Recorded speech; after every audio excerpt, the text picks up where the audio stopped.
Estamos a fazer as memórias orais do Forte da Graça, em Elvas. No seu livro cita o Forte, cita um familiar que foi o comandante do Forte. E eu peço-lhe que mexa nessas memórias e fale sobre isso. É do meu bisavô, que é o capitão António Brás, que é de Elvas, e que foi governador do Forte da Graça nos anos 20, mais ou menos entre 20 e 30. E há aqui particularidades, a maior particularidade que há nas histórias que eu posso contar relativamente a esta época em que ele foi governador é o facto de ele ter sido anos antes prisioneiro no âmbito da Primeira Guerra Mundial e na derrota que nós tivemos na Batalha do Ali. Ele foi prisioneiro, como muitos outros companheiros de armas, e foram para um campo de prisioneiros na Alemanha e tiveram lá quase um ano, e portanto aquilo foi uma, enfim, foi uma experiência muito forte para ele, não só porque viveu uma derrota, para o militar é das coisas piores que pode acontecer, mas porque também foi prisioneiro. Quando o convidaram para ir para ser governador do Forte da Graça, ele apanhou um choque, porque ele não queria acreditar que passava de prisioneiro na Alemanha para carcereiro em Elvas.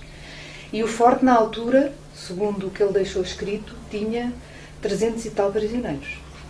Portanto, era ali uma grande população de gente que estava ali presa, que na altura era uma prisão militar, talvez com alguns presos políticos, e de modo que ele de certa forma entrou em choque com esse convite. Claro que para o militar também era uma honra ele poder ser governador do Forte da Graça. E, portanto, o que ele deixou para a memória do Forte foi um bocado a atuação que ele teve, tanto com os prisioneiros, porque ele sabia o que era ser preso e o que era estar confinado a quatro paredes, e o que era estar sem fazer nada, estar inativo, a revoltar-se interiormente contra a situação em que estava. E, portanto, sabia basicamente o que é que os prisioneiros sentiam, e ele achava que sabia o que é que lhes podia proporcionar, de certa forma, para os tornar ativos e melhorar a condição de prisioneiros. E, portanto, a atuação dele teve muito a ver com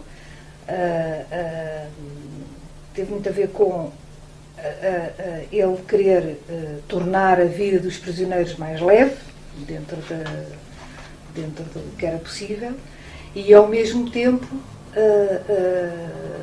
tentar fazer a manutenção e a conservação daquele património que na altura, desde 1910, que é Monumento Nacional, e, portanto ele já tinha essa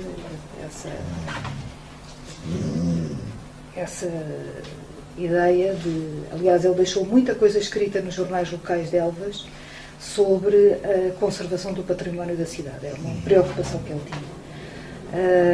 Inclusivamente em alguns artigos que ele escreveu sobre a distribuição que fizeram na altura nas muralhas de Elvas, ele assinava o Carola das Muralhas, porque efetivamente estava constantemente a escrever sobre o que a Câmara estava a fazer na altura, e os militares também, aquilo era também, muito daquilo é património militar, e portanto em nome do desenvolvimento havia ali já muita destruição. Portanto ele tinha essa preocupação e portanto o que é que ele tentou conciliar estas duas coisas, conciliar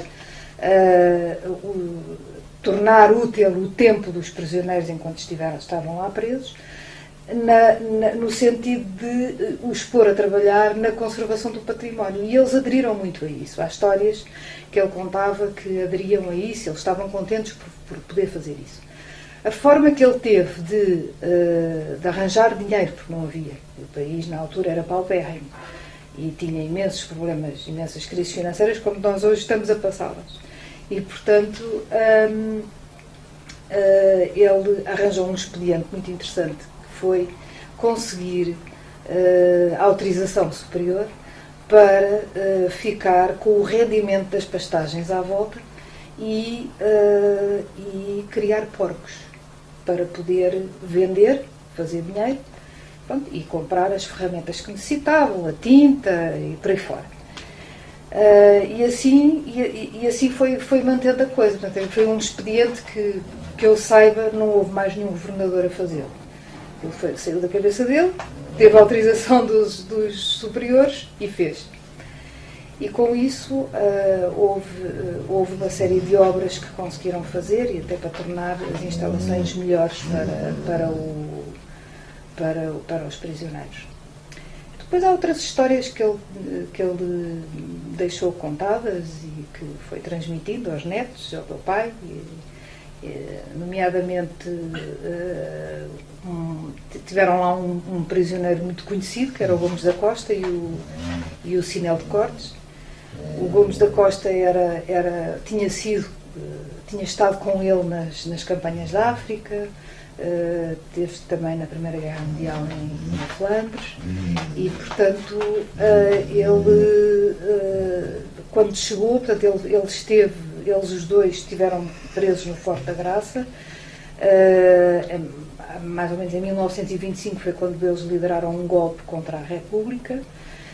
Foram presos e foram para aí, para o Forte da Graça, e o meu bisavô, quando soube que ele lá estava, quis logo falar com ele. Eles eram camaradas de guerra, de militares, tinham consideração um pelo outro e, portanto, não tinham um convívio entre carcereiro e prisioneiro, eram entre colegas. E, portanto, acho que tinham grandes conversas, e o meu bisavô percebeu que não ia conseguir nunca que ele deixasse de conspirar dentro da prisão.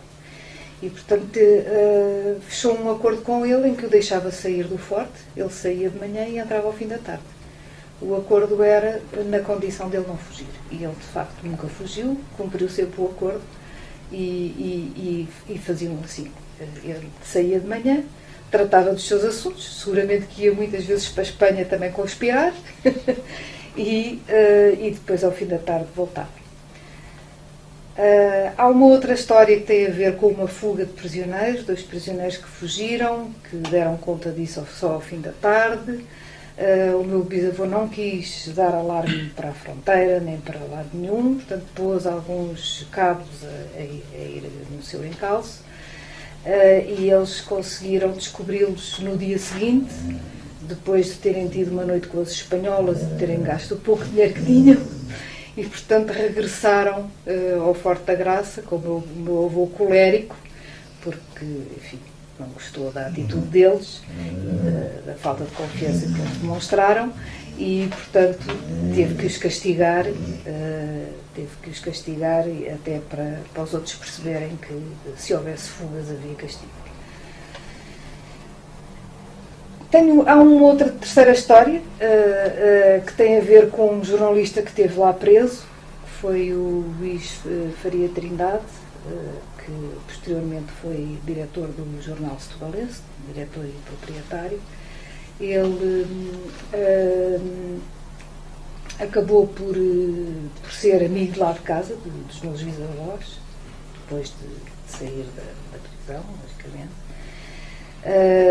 Nos anos 30, o meu bisavô editou um livro, portanto enviou-lhe, na altura ele já era diretor do jornal, e portanto saiu um artigo escrito por ele comparando a experiência que ele teve como prisioneiro no Forte da Graça com a experiência que o meu bisavô teve na Alemanha, e em que chegou a escrever nesse artigo que dizia: eu estive no céu e o capitão António Brás esteve no inferno. Basicamente é isto que eu me recordo de... É isso que nós queríamos, e ficamos muito agradecidos por mexer nestas memórias. E isto é um puzzle. Sim. Quando estivermos todas juntas, temos um pouco a história humana. Sim. Do Forte, que é neste momento só temos pedras lá e precisamos da outra, claro, história. Muito obrigado. Obrigada.